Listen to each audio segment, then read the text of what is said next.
अस्सलाम वालेकुम व्यूअर्स, आज हम बनाएंगे बटर पॉपकॉर्न जो कि बहुत मजे के बनेंगे। रेसिपी स्टार्ट करते हैं। ये देखिए व्यूअर्स, मैंने खुला सा बर्तन ले लिया है। फुल फ्लेम ऑन करने के बाद अब हम बटर पॉपकॉर्न बना रहे हैं, तो इसलिए हम बटर डालेंगे। तकरीबन 8 टेबलस्पून की मेल्टेड बटर है। देखिए व्यूअर्स, बटर हमारा अच्छे से मेल्ट हो गया है। अब इसके अंदर डालेंगे 1 टीस्पून के करीब सॉल्ट। अब इसके साथ ही हम डालेंगे 1 कप कॉर्न्स। ये स्वीट कॉर्न्स नहीं है, ये सख्त वाले कॉर्न्स होते हैं, वो हम इसके अंदर डाल देंगे। 2 से 3 मिनट के लिए हम इसको गर्म ऑयल में अच्छे से कॉर्न्स को पका लेंगे। हमने कच्चे पॉपकॉर्न्स को सिर्फ इतनी देर बटर में पकाना है कि जब तक ये फूलना ना शुरू हो जाए। 1-2 फूलना शुरू हो जाएगा, फौरन हम इसको कवर कर देना। आंच आपने बिल्कुल हाई ही रखनी है।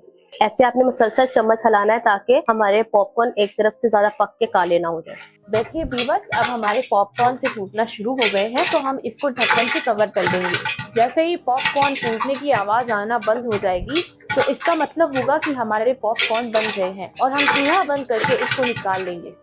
ये देखिए व्यूअर्स, माशाल्लाह हमारे पॉपकॉर्न बनके रेडी हो गए हैं और देखिए कहीं से जले नहीं है, सब एक जैसा और सारे अच्छे तरीके से फूले हैं। तो आपने मुझे कमेंट बॉक्स में बताना आपको ये रेसिपी कैसी लगी। इंशाल्लाह मैं नई रेसिपी आपके सामने हाजिर होंगी। अल्लाह हाफ़िज़।